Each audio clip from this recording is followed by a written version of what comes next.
দেখুন, তারা যন্ত্রণায় রয়েছে, তারা আবেগ থেকে কিছু বলে ফেলছে, কারণ তাদের ভাই, তাদের বন্ধু তাদেরকে হত্যা করাচ্ছে। আমরা বারবার তৃণমূলকে আমরা মেসেজ দিচ্ছি যে আমরা কখনো পর্যন্ত আপনাদের রাস্তায় চলতে চাই না। 2021-এর পর আপনারা কি করেছিলেন, কত প্রাণ কেড়েছিলেন আমরা জানি। আপনারা অন্ধকারে পশ্চিমবঙ্গকে নিয়ে এসেছেন, পশ্চিমবঙ্গের অর্থনীতি, পশ্চিমবঙ্গের জনজীবন আপনারা শেষ করে দিয়েছেন, চাকরি বাকরি সবকিছু।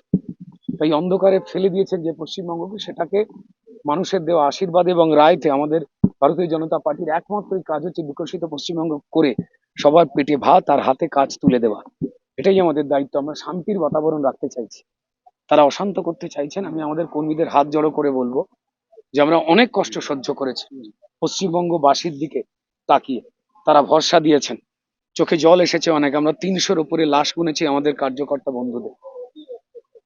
আর একটু দাঁত চোয়াল শক্ত করে আইনের পথে চলে আমরা যেন শান্তি বজায় রাখবার, সুরক্ষা বজায় রাখবার চেষ্টা করি। হ্যাঁ, আত্মরক্ষা এবং আত্মপক্ষ সমর্থনের অধিকার আমাদের আছে, সেইটুকু জাস্ট আমরা যাতে নিজেদের রক্ষা করতে পারি আমাদের আইন মেনে, সেইটুকু জায়গায় যেন আমরা থাকি। বাকি 9 তারিখের পর যখন পূর্ণ সরকার নিয়ম মেনে তৈরি হয়ে যাবে, তখন আমরা নিশ্চয়ই সঠিক বন্দোবস্ত নেব।